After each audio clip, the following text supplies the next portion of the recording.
So welcome everybody. We're really excited to be hosting this, the Safety Revolution webinar. I'm Scott Atman, Vice President of Business Development at Acme Paper and Supply. Having attended a host of webinars and virtual meetings during COVID, there can be a host of interferences that we'll try and limit, ranging from doorbells, children to dogs. So we'll try and keep them all under control for the next hour. Moving on April 1st, 1946, my grandfather, Edward Atman, founded Acme Paper and Supply. He continued to work through the age of 95, weaving a fabric and culture to serve our clients, always bringing new ideas and innovation. He was famous for walking through the office asking, "What's new?" This remains a core competency that drives the culture of our business at Acme Paper. When we first started to experience the effects of COVID in our business and the communities around us, our team at Acme recognized it was our responsibility to identify new products, refined processes, and perhaps disruptive partners looking to challenge the marketplace to think differently in order to get better results around clean. It's equally important to recognize that all of these products and processes that we're going to discuss today go well beyond COVID and also address challenges that faced our business on a daily basis before COVID ever came into our communities and lives. In fact, as recently as Tuesday, the CDC is looking into a salmonella outbreak that has 125 people sick across the country, over 15 states, reminding us traditional outbreaks, germs, and viruses are still with us. So today, we are excited to show you what's new. We have an incredible and experienced panel that's energized and ready to share with all of you. We have Christine Schindler from Pathspot, Phil Carrizales from Acme Paper, and Mark Savini from BioProtect. As the presenters share their information and comments, we encourage everybody to add comments, questions in the chat box. Each presenter is going to speak for about 10 to 15 minutes, hopefully leaving about 5 minutes for a little bit of Q&A if we can get through it.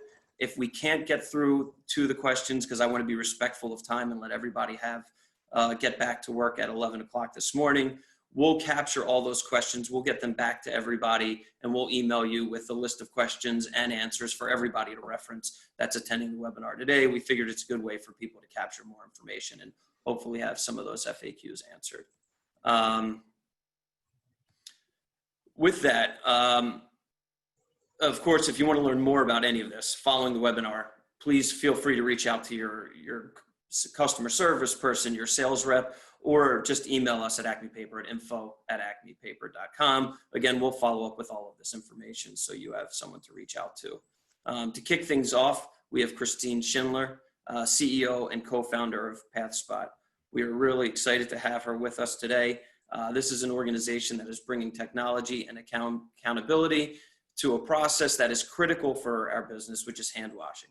Before Christine begins, I'd like to poll the group with a question. So Deborah, if you can, we have a quick question. We're going to put it up for about 30 seconds. And just to gauge what everybody thinks, please put in an answer.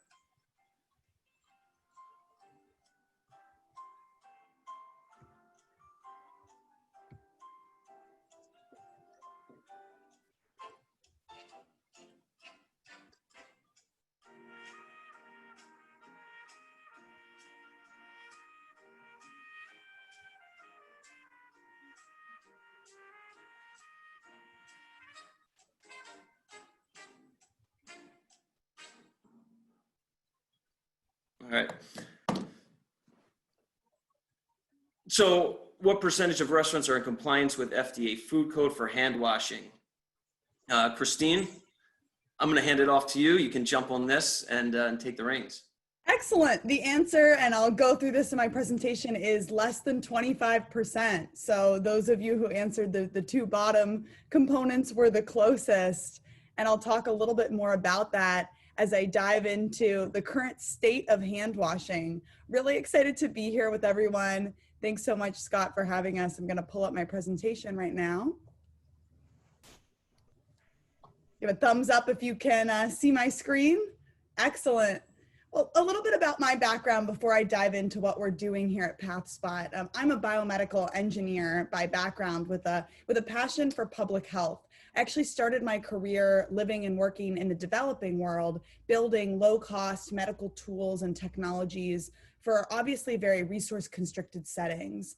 And that work made me really passionate about how we could make access to all different types of public health issues and crises around the globe, both internationally and domestically. And when I returned to the US and was working full-time in the healthcare space, I started to see all of these public health issues with a different lens. And one of them at the time were these massive illness outbreaks that were occurring across our nation, leading to hundreds of thousands of hospitalizations, even deaths, especially surrounding foodborne illnesses. And as I started to dive deeper into what was creating that massive issue in our country, the number one reason was hand washing. Actually, 89% of those contaminants that came through restaurants came directly through poor hand washing practices.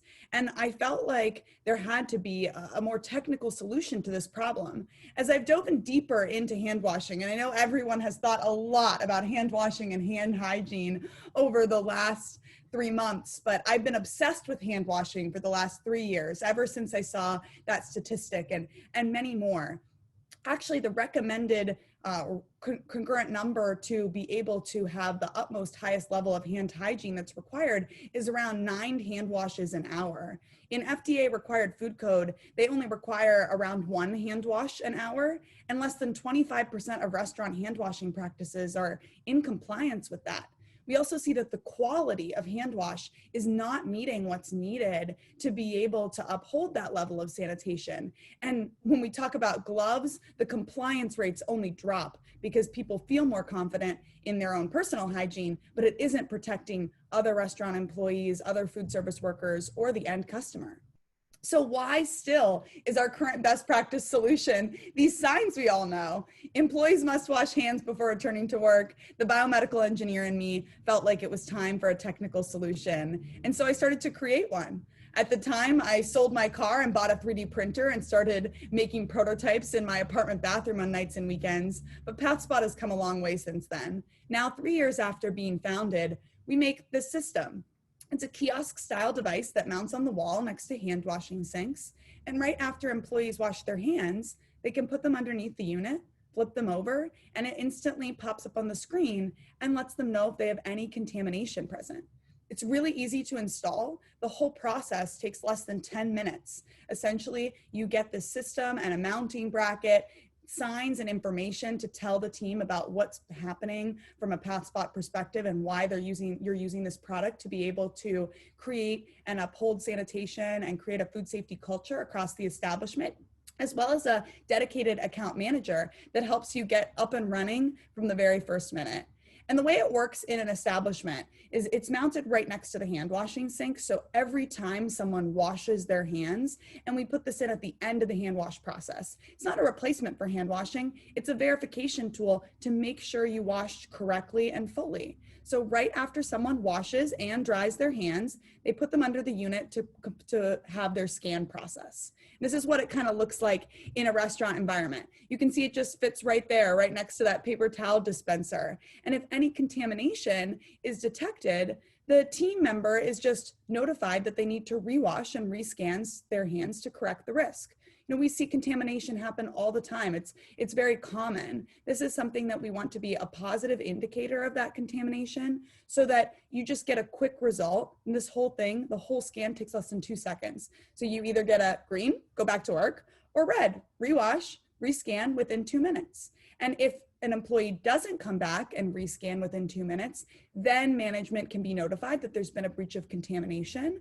But it's really to identify that risk factor before it occurs, and then to take all the data from that scan information, which ties back to the actual hand washing itself, and use that to inform and protect against future risk. We look at all of these hand washes across the different locations, different stations and places within locations, and different times of day. And we use that to inform best practices and sanitation and compliance trends. By looking into that data, we can get really deep and make customized trainings so we can understand where are we missing? Where are we not upholding that highest level of sanitation? Where are the compliance gaps? If you have a policy that requires everyone to wash their hands once every 30 minutes, where are we not hitting or seeing that information? Or even going deeper, hey, 98% of the time someone failed a hand wash, it was on their right pinky finger, or it was when they started at work for the first time during the day and we're bringing contaminants in from the outside. And we can use that to create these customized trainings, not only holistically and looking back as an organization, but also in real time. We have insights that are constantly being sent through messages and through the screen to the manager that's on duty, as well as to corporate teams, so that this dashboard combined with real-time insight can be able to create the level of accessibility behind this that never existed before. And we have a dedicated account manager that works with each team to set those goals and then to ensure that we're complying with them on a day-to-day basis. And through frequent and continuous engagement, we can really identify if there are any more gaps and make plans together to solve them, whether that's additional use of the unit to encourage the correct actions, whether that's awards and prizes. We often do competitions across locations for hand washing location of the week or hand washer of the month. Using this tool is for the first time really the way to reward hygiene and sanitation and food safety across the establishment. And what's really interesting, I think, in working with the account managers on our team who specialize in using this to be able to create this culture of food safety and sanitation, is that we find that most food safety solutions are pretty passive. They're incredibly important for us to be able to uphold hygiene across an establishment, but they aren't the things that employees engage with on a day-to-day or hour by hour, even minute by minute basis. The one food safety and hygiene tool that I guess covers all employees and any role, function, or capability across a restaurant environment is hand washing. And so we can really use this tool to create that unity and clarity around hygiene and hand washing, and use that to be really specific to each individual employee and how we see that making a difference. I mean, usually in the first week of using the product, to be honest with you, 20% of employees fail a hand wash. It's really common. I mean, if I surveyed and scanned everyone on this webinar, I'm sure some of us would have contamination on our hands. You can't see it, you can't smell it. We're looking for microscopic levels of these different gut biome bacterium that carry and transmit these harmful illnesses. And so we're able to see a 75% decrease in those failed scans after just 1 month of using the product, because people get better at hand washing when they have this active feedback component. We also hear from employees that 97% of them, that Pathspot makes them think more critically about food safety on a daily basis. When you're getting flagged that contamination is present even after you washed your hands, but didn't maybe do a full 20-second hand wash that we all know now is required to get rid of these contaminants, or didn't scrub in all those hard to reach areas, now you're starting to think, wow, if I didn't know there was contamination on my hands, maybe there's contamination in other areas across the establishment as well. And we're hearing from a lot of our partners that employees are feeling a lot safer interacting in obviously an environment that requires and can't always uphold social distancing, when they know that they have a tool that they can fall back on that creates this consistent behavior around hand washing and hygiene, not just for themselves, but for their other teammates as well. It's been a really positive impact there to create something tangible that they can interact with. And I know we talked earlier about those FDA code numbers. We see Pathspot jump up to over 110 compliance once we start using the product, because as soon as you can track and measure, it's so much easier to actually be able to reach those goals and make them tangible. And this is something that we're really working with our partners to be able to communicate out beyond just what's happening in their individual location, but to their consumers as well, and to their employees and their employees' families, as a tool that really showcases how we can really level up our hand washing and hygiene and create something that's real. So much more than, okay, we run a hand washing training once a month. How do we actually tie that back to tangible, real KPIs that can be demonstrated as we're reaching, exceeding all of our hand washing and hygiene goals, especially at this critical time when transmission vectors of illness are more aware and individuals are more educated than ever about the importance of these different components. So I know that was a lot of information to cover, and I'm excited to answer any questions that anyone has. So I got a couple questions that came through that will, again, with time, I'm gonna, as everybody puts in questions, please feel free to send as many as we'll get through as much as we can. But again, we'll follow up with everybody. A couple that stood out to me that are general. How difficult is the unit to install? So the whole installation process takes less than 10 minutes. All you have to do to make the unit work is plug it in, and all of the information is already there on that tablet system. So the way that we operate is we have a customized mounting bracket. It only takes 2 screws, and then you slide the unit on, plug it in, and you're ready to go. And in most of our locations, the whole thing takes less than 10 minutes. And then the other one was, in your slide, you had 110% compliance. Isn't 100% like the best? How can we get to 110%?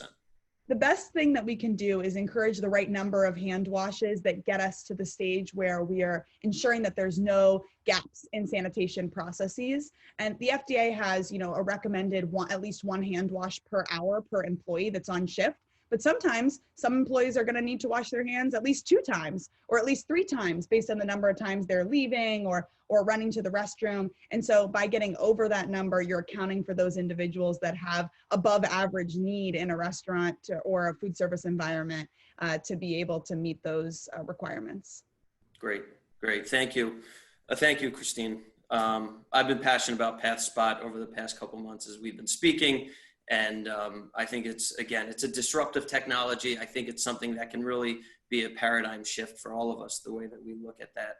And I liked the image of moving away from sort of the traditional just sign on the wall to now being able to hold people accountable, but also being able to celebrate, performance and success.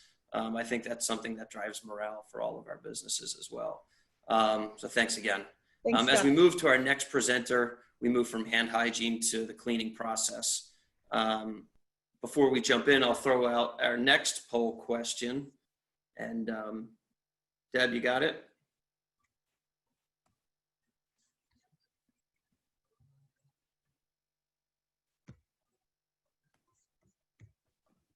And we'll get everybody's feedback.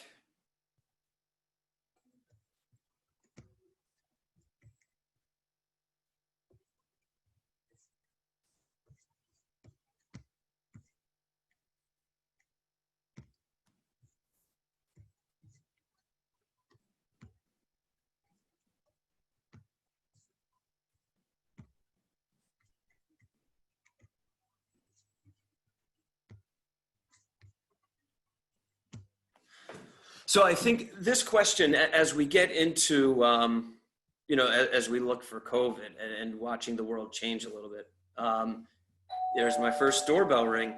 There we go. So I think this is a question that's really interested me and made us think at Acme what we need to do to educate our clients. So we've been working with our clients over the last couple of months, working on educating about sanitizing and disinfecting. What are the best practices to help the process? And even one of the great debates of the last decade, paper towels versus hand dryers. I'd like to introduce Phil Carrizales, our director at Acme Paper of our Hygiene and Facilities Solutions division. It's worth mentioning, over the past couple months, we've rebranded this division. It used to be janitorial and supplies, but we've recognized the need for more emphasis on hygiene in addition to just cleaning the facilities. And we recognize there's as much emphasis on having clean individuals to having clean buildings and facilities, and there's a marriage there to both. So we've officially rebranded that division, Hygiene and Facility Solutions. Phil's responsibility at Acme is to help guide our clients create the safest, healthiest, and cleanest environments for their businesses. And with that, I will hand it over to Phil. Thanks, Scott. Good morning to everyone, and thanks again for being here. Today, I'm going to talk about general cleaning practices and procedures and the difference between sanitizing and disinfecting. In a recent survey, 90% of people indicate their perception of hygiene practices will influence their decision-making. This influence is something we all know. You have one chance to make a good first impression. Also part of that survey, 71% of people require regular and visible wiping down of tables, kiosks, and other touch points. I believe that this has the same expectations across all venues and all public spaces. And right now it's more important than ever to strive for a new level of cleanliness to keep everyone safe. Some of the best cleaning practices come from the hospital setting. For them, cleaning is a well-defined process that includes cleaning systemically, either clockwise or counterclockwise. No surface being skipped saves time and is more ergonomic. Going from clean to dirty, starting with clean supplies to reduce the likelihood of spreading infection and contaminants. Cleaning from top to bottom. Wiping in one direction, circular wiping recontaminates the area that was just clean. And finally, and probably the most important, is scheduled cleaning, assigning staff members to perform specific cleaning tasks at scheduled intervals, and also to make sure that the staff member is completely trained. Some of the best cleaning programs include the use of microfiber. Studies for the EPA have proven that 98% of bacteria and 93% of viruses can be removed by using microfiber and water alone. This is compared to 30% for bacteria and 23% for viruses using a traditional cotton towel. A good microfiber towel program should also be color-coded. A good example of the color coding on this slide is for your reference when we sent out to you with the slide deck. Color coding is completely up to you based on your preferences. If you don't want to rent microfiber or don't have the ability to wash and dry, microfiber, there's always a great option, which is disposable microfiber.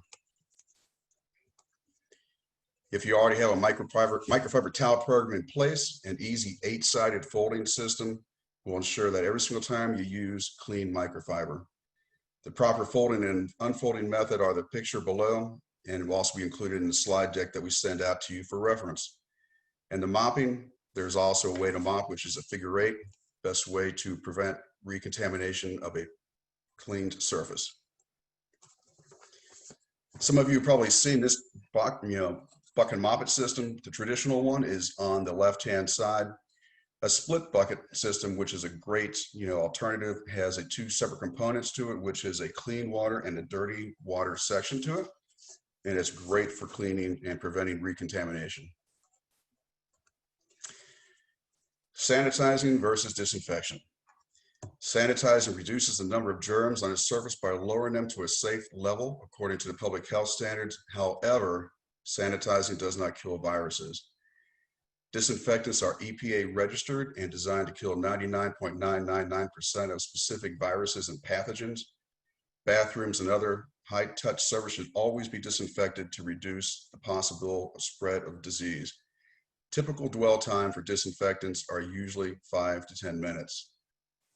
If you're not sure if your disinfectant is on the list of approved COVID-19 chemicals, we have attached a link to this page, which we sent out to you later, of all the EPA approved chemicals. The chemical can be found using the EPA registration number, which is on the chemical label, not necessarily the name of the chemical. And one very, very quick and important note, if you're using a disinfectant on food contact areas such as tabletops, you need to rinse the surface to avoid direct contact with the disinfectant. You can use an approved no-rinse sanitizer or clean water, as disinfectants are not approved for food contact, but are critical to killing harmful microorganisms. I'm going to go through this pretty quickly. I'm not going to spend much time on the details of the process, but want to include the process in the slide deck for cleaning the front of the house. Again, this will be sent to you. Additionally, for the restroom cleaning process, I'm not going to go through this very detailed either, but just want to make sure that you have this for future reference, that it is very, very detailed. Here's a recent study that took a look at several high-touch areas that have been traditionally overlooked in the cleaning process. One of those that really stands out to me are the chairs. 70% of the chairs had bacteria on them, including E. coli. And another part of the survey that is on there that really stood out to me, and it goes back to hand washing, is that 89% of foodborne illnesses were caused by pathogens transferred to food by workers' hands. So again, washing hands correctly is more important than ever before. I've always thought hand dryers are not necessarily the best option, opposed to paper towels. It's documented that 95% of adults do not wash their hands thoroughly enough to clean bacteria and viruses from their hands. Hand dryers definitely help spread the remaining pathogens, and they can stay in the air for up to 15 minutes. Paper towels are more hygienic since the friction they induce is better at removing microbes from poorly washed hands. And recently, and part of this slide is a full article for New York State. Recently, the state of New York recommended that colleges return to paper towels as part of their reopening. And that is a very, very powerful statement. This page is an excellent quick reference for the high touch areas, and also be included in the presentation we'll send to you. Be a great thing to laminate, and we can also customize this for your specific needs based on your location. And here are some probing questions for users. 3 that stand out to me are: number 1, what new guidelines are you implementing to ensure both customers and stay safe? Number 8, what are your plans for disinfecting? Whether it's a restaurant, an office building, hotel, gym, there definitely needs to be a plan in place. And number 9, have you thought about a touch-free washroom? Touch-free paper towels, auto flushers, hand soap, restroom fixtures are all great ways to increase the hygiene and present a safe environment to guests and your staff. And in closing, I'm going to thank you for your time. And I also want to let you know that we have SIMS, ICE, and GBAC certified staff, and we're always here to help you in any way we possibly can. So thanks again. Appreciate your time. Thanks, Phil. As Phil's speaking, it reminded me, the concept of green cleaning started back around, I think, 1992. It was an executive order from President Clinton.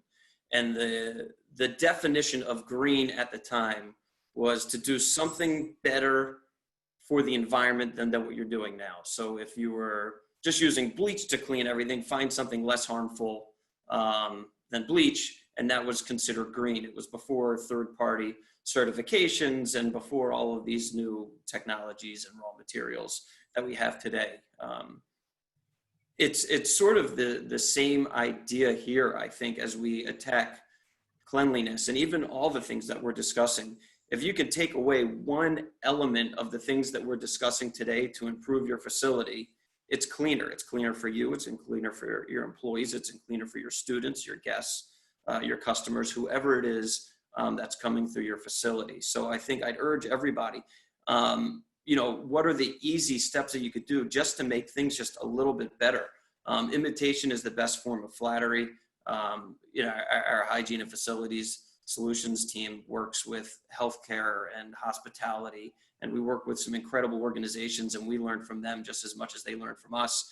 And sometimes it's as simple as a good color coding program with microfibers, where you may not have used that before you use traditional towels or wipers. Sometimes it's just the implementation of the disposable microfibers, as Phil said. But anecdotally, there was a story from the last couple of months that I saw. There was a country club outside of Baltimore that had a great process that just caught my attention. And it was after someone sat at a table and they were getting ready to have it prepared for the next guest, they put a table tent up that said, "Please wait while we have this table disinfected for the next guest." And on that table tent was also a small timer that ran for 10 minutes. Now, the timer ran for 10 minutes for 2 things. One, just to let the guests know that this process was happening so the guests felt safe.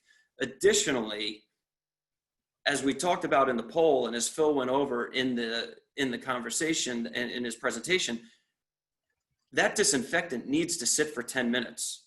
As we disinfect in our homes, and I've talked to people about this, we don't let things really sit for 10 minutes. We spray and we wipe.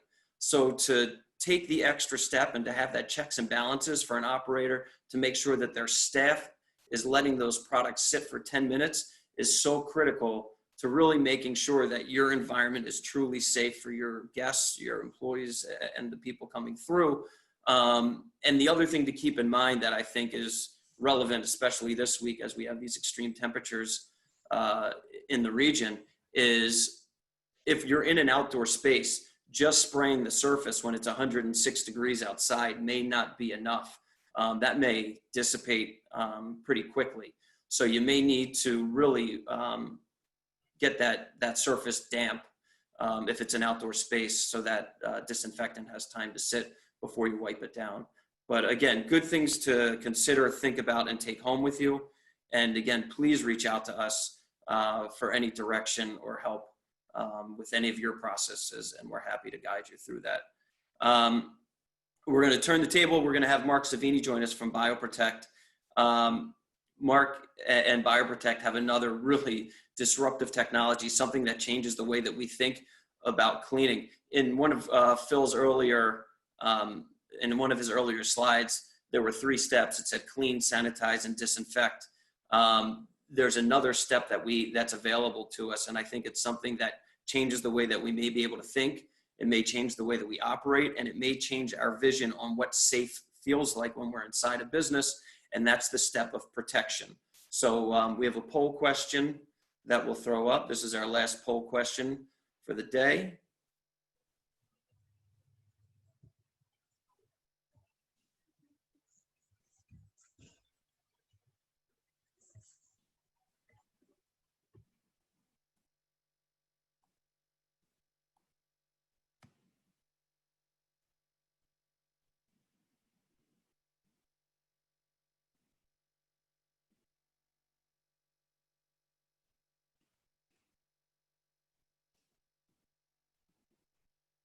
Great. So the answer to that is 65%. And there's actually, it's 65% when we're talking about surfaces. According to the CDC, 80% of nosocomial infections come from environmental services. And for definitions like nosocomial, and for more information versus community acquired infections, we're going to hand it over to Mark, and he's going to introduce us to BioProtect. And again, Mark, thanks for joining on with us. We'll let you load up your slides and jump in. Okay. Can you see it? We're good? Not yet. Uh, Probably got one more button.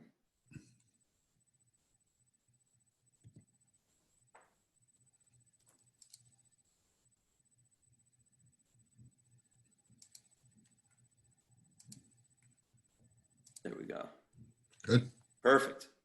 Okay. Sorry about that. Good morning, everyone. Mark Savini with North Star Sales. Via Clean Technologies is one of the products we represent within the Mid-Atlantic region, and really applicable to really all the market segments and verticals, from healthcare, sports, entertainment, K through 12, higher ed, et cetera. And it's important to note, as Phil went over his sanitizing and disinfecting, that the EPA gives 3 registrations, and 3 only. One's a kill, one's a reducer, and one's an inhibitor. You would know the kill as a disinfectant, you would know the reducer as a sanitizer, and what many people don't is coming to the light now is the inhibitor, which is a protectant, which will prevent bacteria, fungus, mold, mildew, et cetera, from colonizing on a surface for up to 90 days. So they really, for here, is what you really should consider this product for, and many have, is that if you go in and disinfect your restroom and you do it properly, and 10 minutes later, Jane Doe comes in and sneezes on our faucet, where are we? We're right back to square one. So this will give you that added protection, and we'll explain how the technology works from here, okay? It was established in, biostatics have been around for probably about 15 years. BioClean really delved into it and really perfected the technology. They're based right here out of Philadelphia, and I will tell you the product's readily available, which seems to be the #1 question.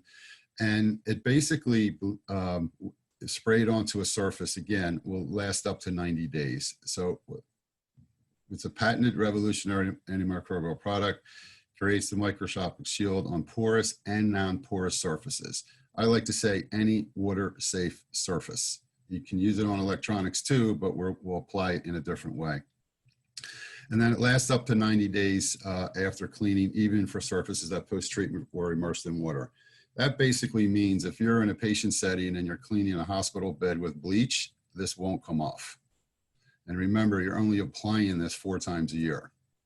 So when we talk about clean, disinfect, let's add that third one, which is protection for when, between disinfecting routines. It's water-based, non-toxic to humans, animals, contains no harmful chemicals, heavy metals, bound to the surface, meaning it cannot leach into the surrounding environment, and is foggable in interior environments. This goes to, it can be applied with electrostatic sprayers. You can use any low pressurized sprayer, really any device you have to apply it, even as simple as a 32-ounce spray bottle. It can be done. Carries the FDA master allowance for devices and 2 revolutionary patents for the molecule during the manufacture process, which is extremely beneficial to the medical device, plastics, and manufacturing industries. The food processing and food packaging industries are really taking hold on this now as we speak. As they make their food and process it for shipment, as it goes through the stream of commerce, that food's protected into the containers. So this will give you an illustration of what it would look like. And I won't go too deep into the details, but if you are interested in this, let your local Acme rep know, and we can do a one-on-one or even come for a visit. But when applied to a surface or incorporated into any material, it forms a covalent bond with the substrate, basically a biostatic antimicrobial coating. Okay, some people refer to it as a nanotechnology.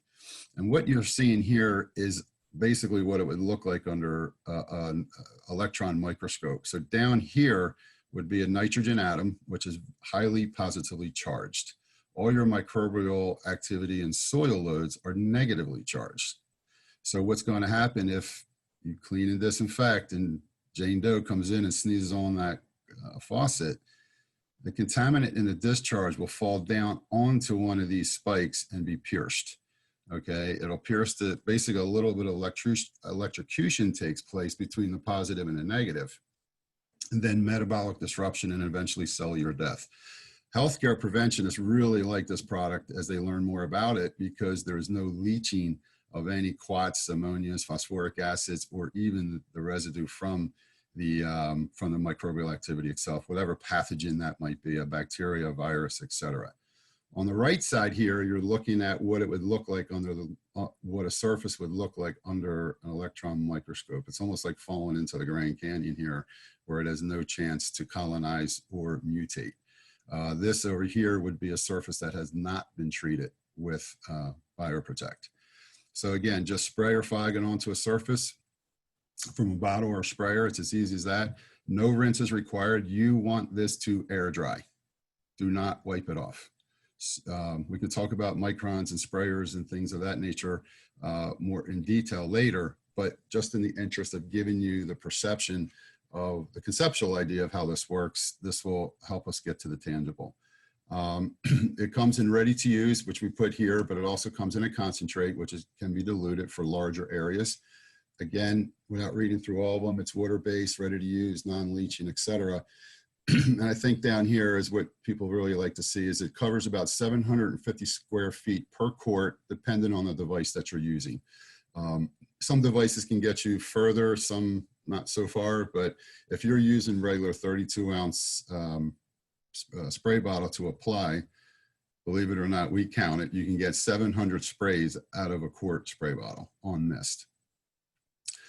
Again, it's approved for contact and food prep areas. As you see, here's a food packaging plant, food processing down here. But again, it can be put on cookware, countertops, food wraps, collection and storage equipment, storage containers, paper products, sinks, carbon water filters. It really doesn't have any place it cannot go or be applied to. This is what you would see as an electrostatic sprayer. There's a lot of confusion going on in the market today about disinfectants and being applied through there. I can certainly help with that at a later time. But here you'll see the Protexis unit, which is a very nice sprayer. 2 pictures were put up here intentionally because this is really the way you want to spray it out of a mister. He actually has it above the counter it's a still picture, but I'm sure he's walking down rapidly down here. So you let this mist drop onto the surface, just as I give the analogy of a snowfall. We've all seen a snowfall at some point. It covers the basketball rim, the lawn, the driveway, the doorknobs, the little spots. This will also cover. This is not really, you can do it this way if you favor, but this is not really what I favor it. This looks like an airplane, but you see how close he is, and he's directing that the spray to the seat here. The problem here is that it's going to puddle on you. And that's really not what we're looking for. We're looking for coverage, not necessarily drilling it. So these two pictures were selected intentionally to show you what is probably a good way to do it and a way you may want to rethink about doing it. Again, here are your common touch points. Phil covered some of these in his presentation: elevator buttons, doorknobs, sinks, phones, shower heads, etc. Okay. Again, this is a picture that really illustrates what there is to the before and the after. And if we have our surfaces like this here, I can tell you the feedback and the data outcome has been significant, really significant. And we can share those data points with you as needed. And then these two are the Chief Technology Officer, and Dr. Perot is really the R&D director who works with ViaClean directly, who basically patented the product. Okay. That gives you a high overview of what BioProtect is and how it works. There is other scientific data out there that we can support with it. And if interested, contact your Acme rep and we can certainly elaborate on those as well. Thank you, Mark. We got a handful of questions I'm going to throw at you.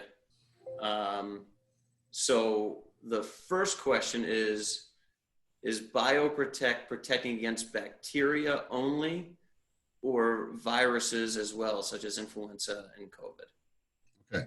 So the EPA does not give registrations for viruses for several items. One is a biostatic and another one's a hand sanitizer.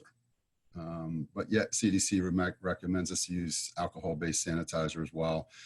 COVID-19 came around, but yet EPA will not give a registration claim to any alcohol or BZK type hand sanitizers. And I can get deep into that on why that is.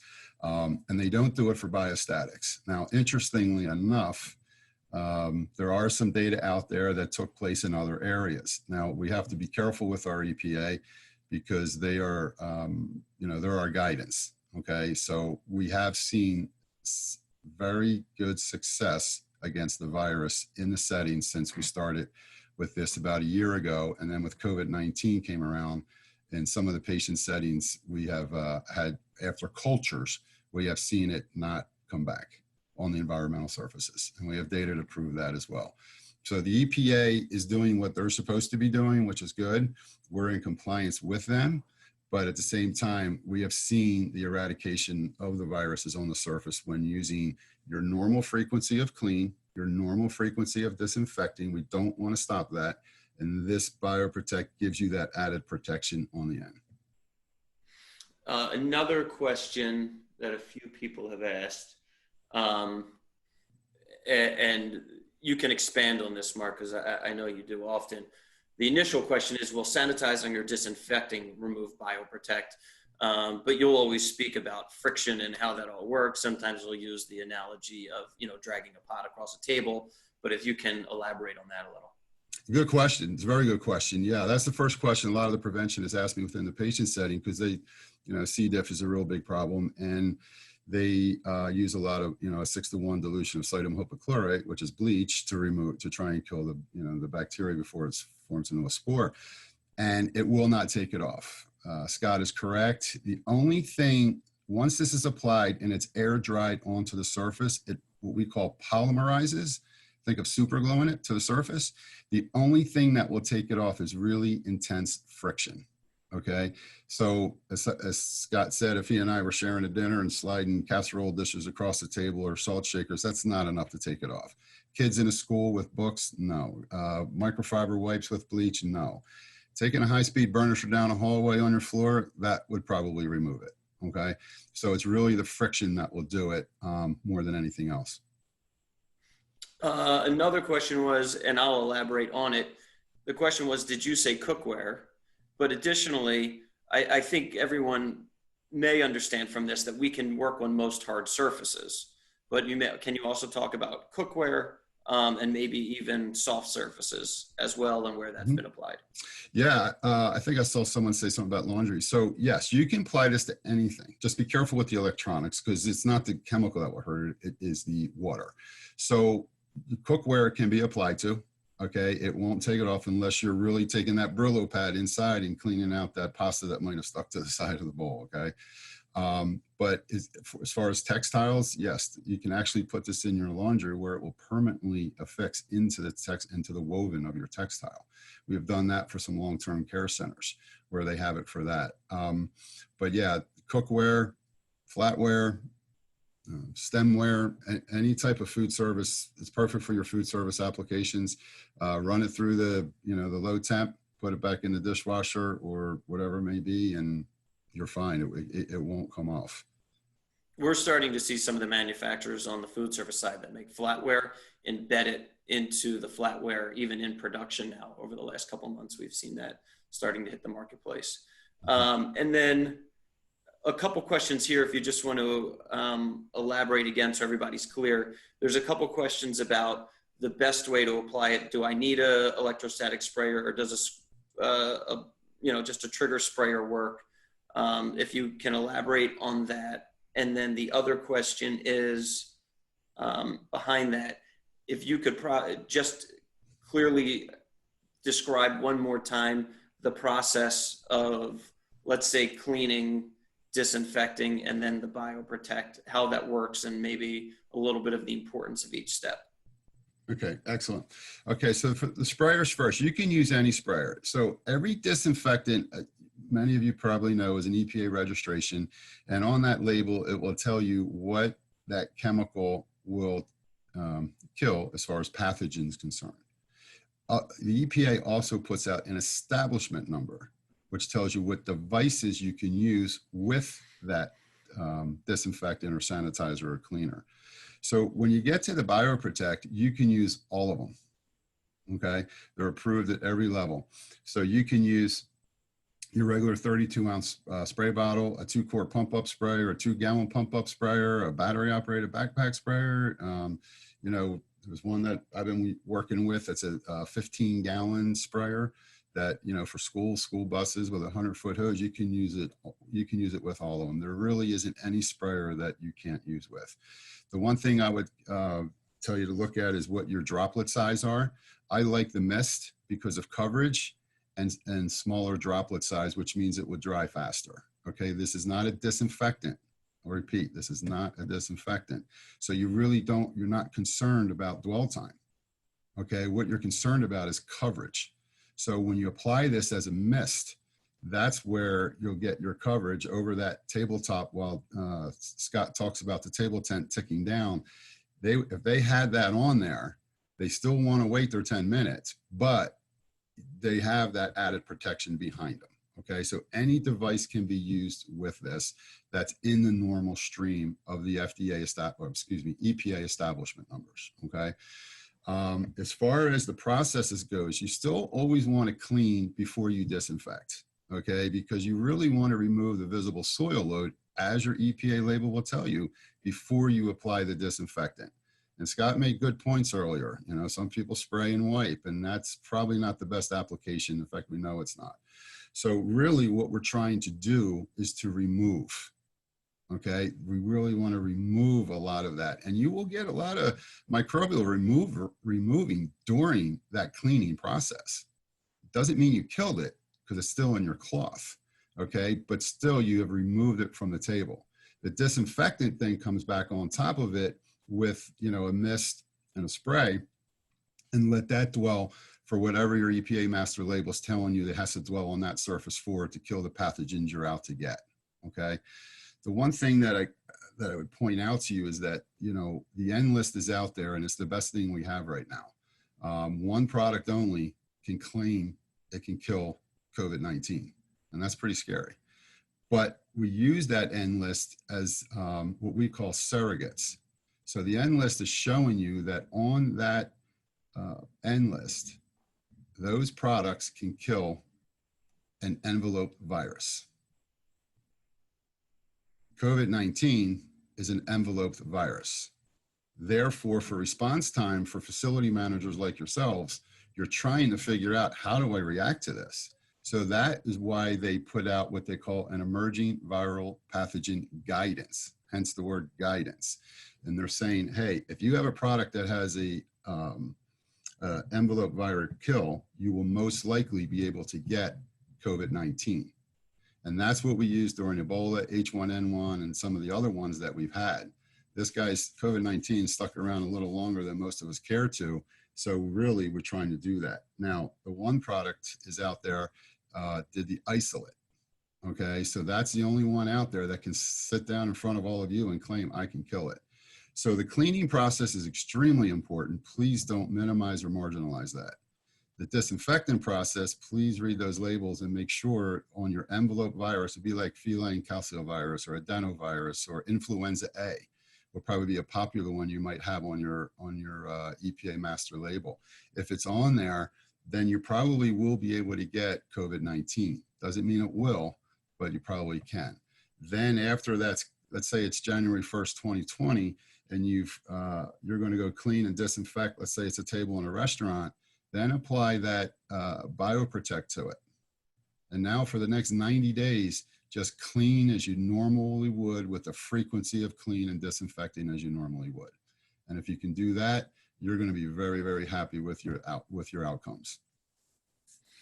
Thank you. Thank you. So again, just to reiterate, because I saw a couple other questions come in, those are separate processes and need to be done independent of each other and collectively, really, to make your space, whether it's healthcare, whether it's hospitality, as safe as possible. Christine, I'm gonna pull you back in for one moment. We got a little bit of time, and there was one question that I thought was worth throwing at you. Someone said, "I don't have power near my hand sink." That's probably a common concern. How do you handle that? Yeah, absolutely. And we work with tons of different environments, whether it's restaurants, packaging facilities, farms, schools, airports, universities. So we've seen everything when it comes to what the different capabilities are based on different spaces. And we've worked with all of those different components. Typically what we do is when you sign up to work with Pathspot, we have you take a picture of your hand washing sinks. So we as a team actually identify where's the best location and how do we ensure that we get the right power components or use batteries when necessary. So we've worked with all different types of environments, and we have many either customized solutions or more robust solutions depending on the needs. Perfect. Thank you. Again, thank you everyone. Thank you panelists. Thank you everyone in attendance for giving us your time today and joining us. Like every great webinar that I've attended, if they give me a little bit of time back, it's a win-win. So it's 10:55. We're going to end a little bit early and give you a couple minutes back to your day. But as we mentioned, you'll receive additional communication. We'll answer all the questions. We'll get that typed out and send them out to everybody in attendance today. If there's more questions or any information, inquiries to learn more about any of the products, reach out to your sales rep, your customer satisfaction manager, or just email us at info@acmepaper.com and we'll connect with you. And thank you again. Please be safe and thank you.